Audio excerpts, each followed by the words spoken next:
Hello there, ladies and gentlemen. Thanks for tuning in. You've joined me on a quest to create a high dynamic range 360-degree panorama like the one we're looking at here. You can see that this is completely 360 degrees. This tree here is actually also this tree here. So if we wrapped this image around a CG sphere, like in Maya or Blender or 3ds Max, and then we looked around this image from the inside of the sphere, we wouldn't be able to find a seam. This edge would blend right into that edge, and there would be no edge to the image anyway. It'd be completely seamless. And the way we take this is by photographing our angles, as you see here, with a fisheye lens. In my case, I'm using an 8mm 3.5 Sigma fisheye. You can see I've taken a whole bunch of different panoramas here. And you'll notice that I'm taking each angle at 4 different exposures. That allows us to combine the exposures into a high dynamic range image, ready for tone mapping or for use in visual effects and CGI for lighting purposes. You can see I've also taken downwards angles, 90-degree angles down, so I can get the ground free of the tripod. And you'll see here in this image, I'm using a Nodal Ninja with my Canon 5D Mark II and fisheye lens. Now, before we get into this, it's important to note the importance of a panoramic tripod head. The reason you use one of these things, that's me, by the way, on the right side there, looking all mischievous. Yes, the reason you take these panoramas using a proper panoramic tripod head is so that as you rotate your camera, your parallax isn't changing.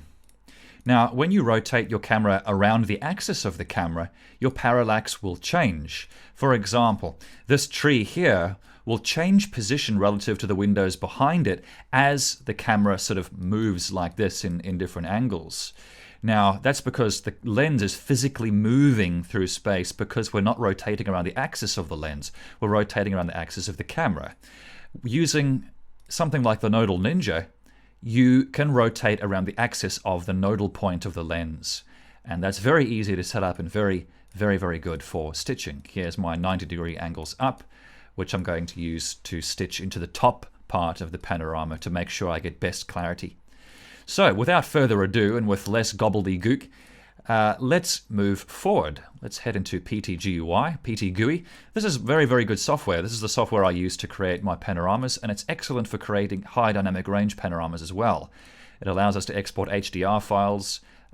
We can actually even tone map them in the software too, but we won't do that because it doesn't do as nice a job as Photomatix or Alonio or Photoshop.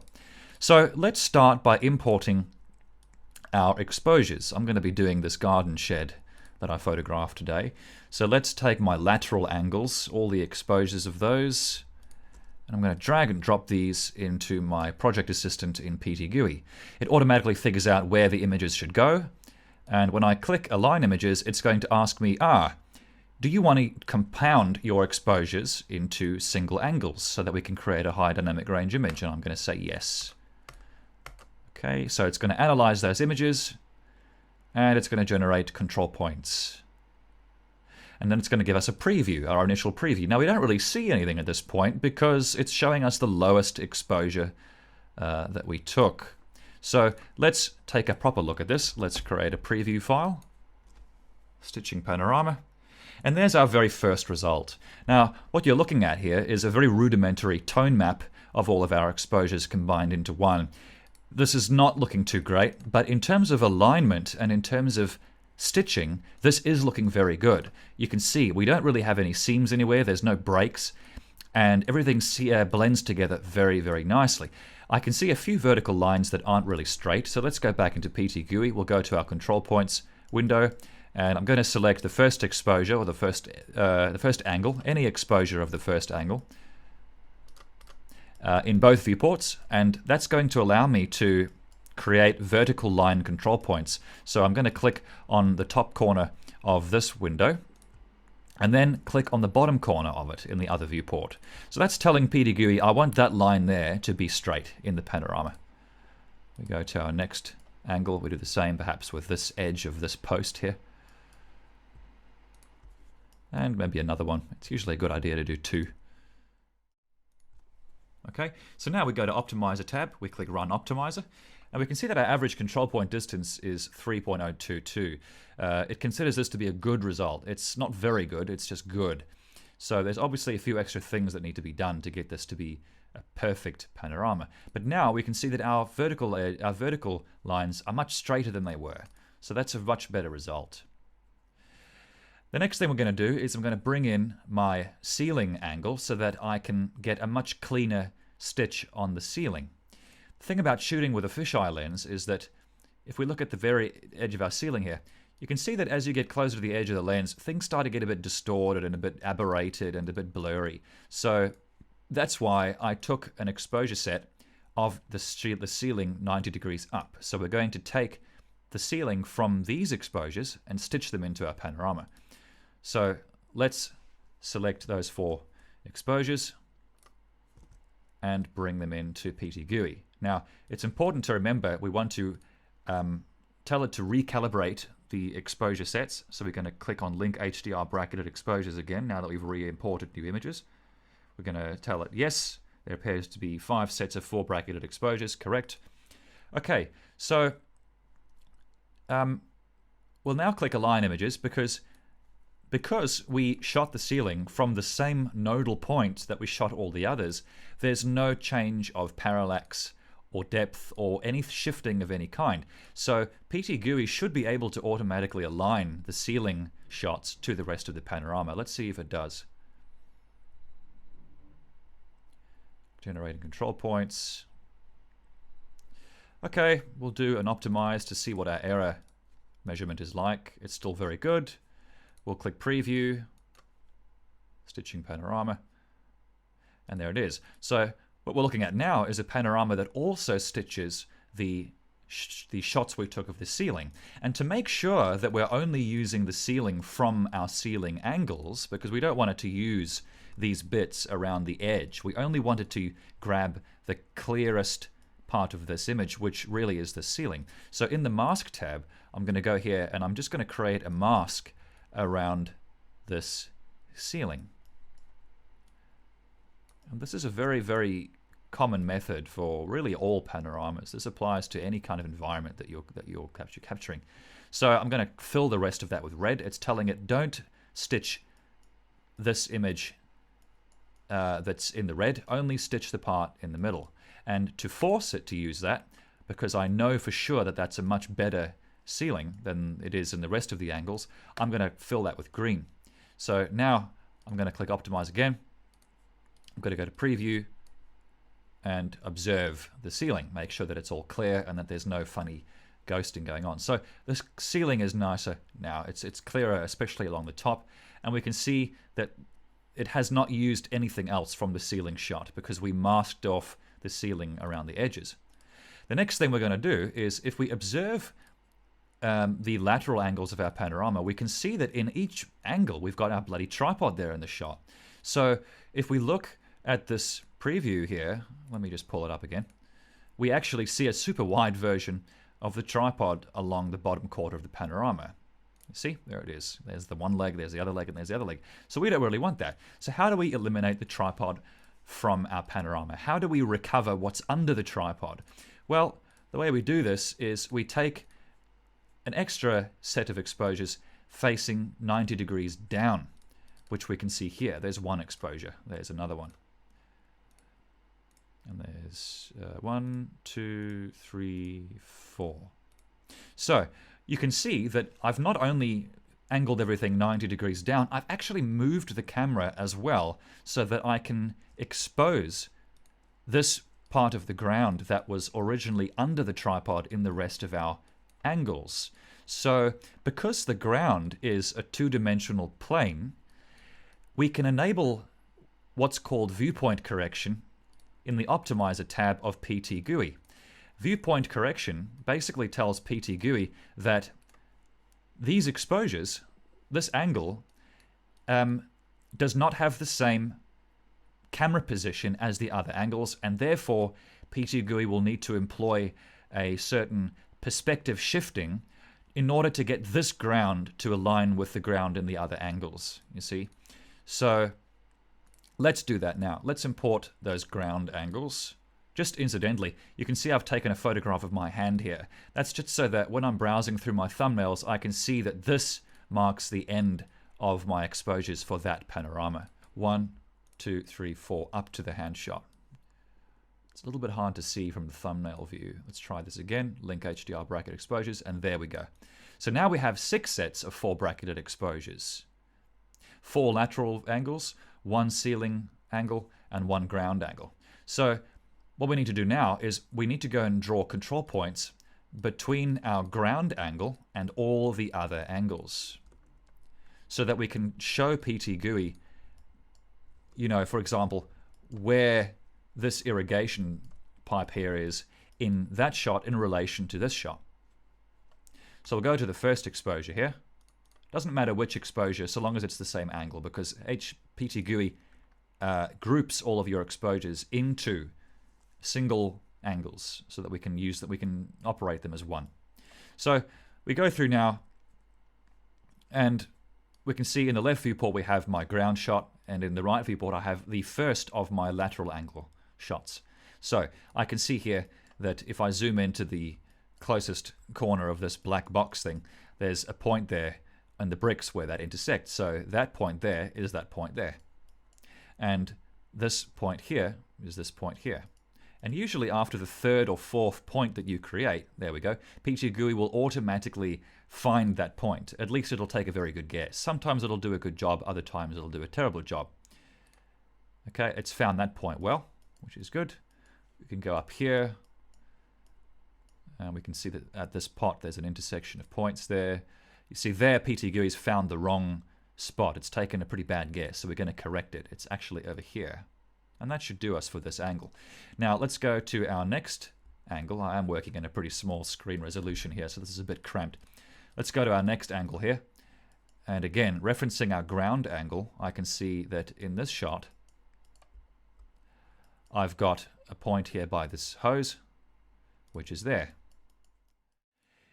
The other thing I forgot to mention is I'm only creating reference points here on the ground, because I only want PT GUI to correct the viewpoint, the perspective of the ground plane based on the ground plane itself. If I started creating control points on these bricks, well, that's going to mess everything up, because the bricks are on a completely different depth. They're you know, a good sort of half a meter above the ground. So that's going to wreck the whole viewpoint correction thing. So we're only creating control points on the plane that we actually are going to composite into the final panorama.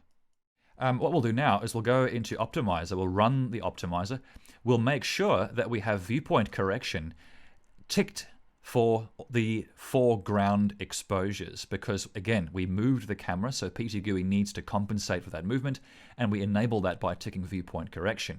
You can see that when I tick it, it automatically ticks the other 3 exposures because it's linked those as an exposure set. When we go run Optimizer, our average control point distance is still a very good 4.6, and when we click preview, we should, in theory, see the ground in our panorama free of any tripod. Now, what's happening here is we can see our tripod legs have disappeared, which is excellent, but we can still see the tripod in the actual ground angle that we took. So there's a very easy way of fixing this.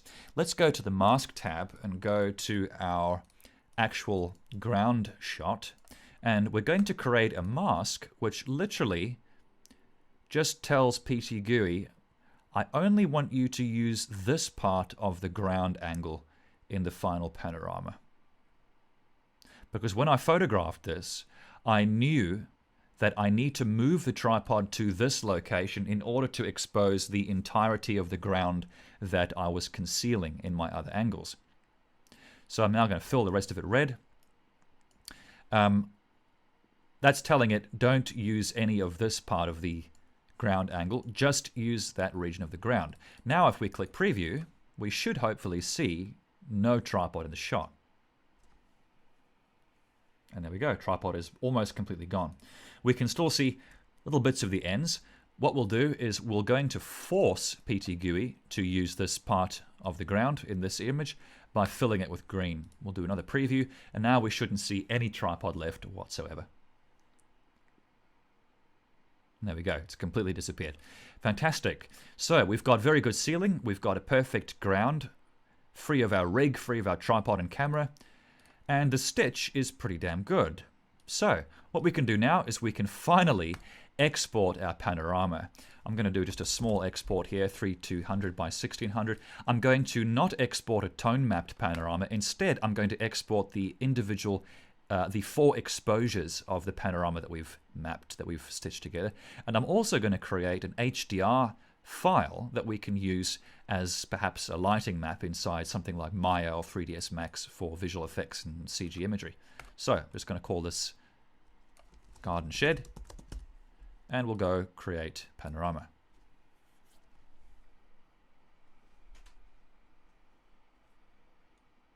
Okay.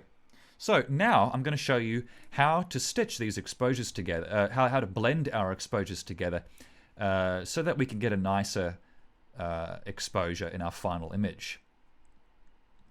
So I'm using a program here called Olonio. I've tried a lot of different HDR mapping programs, Photomatix, Dynamic Photo HDR, even Photoshop.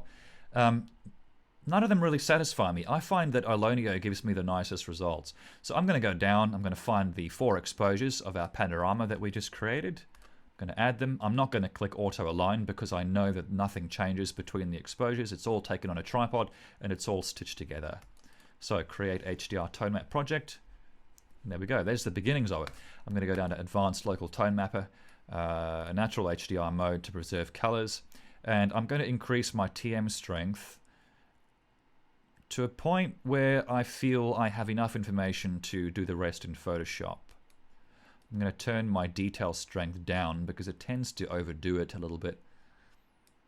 And if I look at my histogram there, I can see that my brightest bits are fairly well preserved. There's not really too much clipping going on there. And I still have plenty of shadow detail. So it's going to look a bit dark at this point, but that's good. We can see that we've got the entire spectrum there in our histogram. That's enough to move forward into Photoshop and do the rest there. So let's export a TIFF file, 16-bit TIFF. Okay, now we're going to go into Photoshop here, and I'm going to open that TIFF up. There it is. Okay, so very, very dark. Let's bring up our levels. You can see that we've got a very small tick of data there at the very top of our histogram. That's probably these bits here. That's probably the very bright bits that are going to get overexposed if I brighten this image up. We don't want to overexpose those bits. We want to keep them as they are. We want to keep those, you know, the blue of that sky and the kind of creamy oranges of the bricks outside. So how do we do this? Well, I'm going to take my whole image here. I'm going to copy it to an alpha channel. And I'm going to level my alpha so that I have only the highlights, the brightest bits represented as white. And I might just bring things up a little bit further.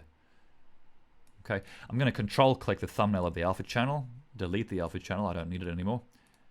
You can see now that I've only got those bright bits selected. I'm going to hit Control J on the background layer. That's going to jump those bright bits up onto its separate layer. You can see that it's on a separate layer now. So now, when I increase the brightness of the layer underneath those very highly exposed bits, we shouldn't really overexpose those areas. You can see I'm increasing the brightness, and the areas outside are maintaining their color. So it's quite nice. I'll flatten that. I'll do a little bit of extra adjustments in my curves.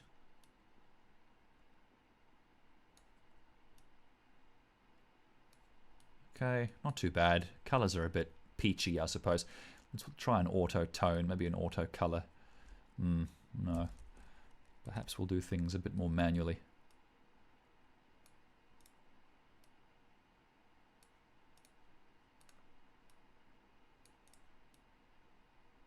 Okay, not too bad. It gives you a good idea.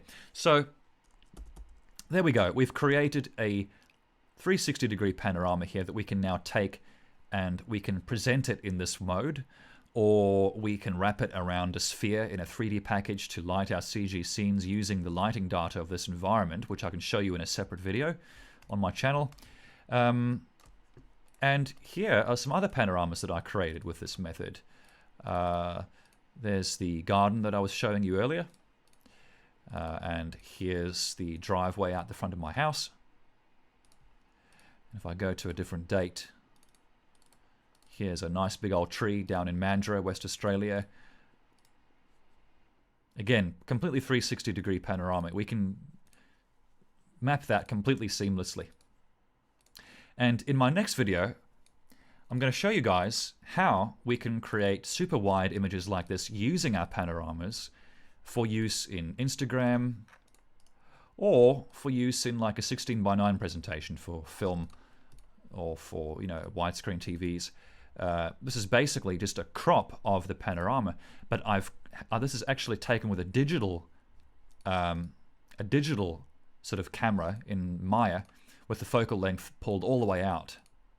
So, you know, field of view this wide and in a rectangular format like this is nearly impossible to do with conventional methods in a conventional lens. So in my next video, I'll show you guys how to do that. Thanks very much for watching.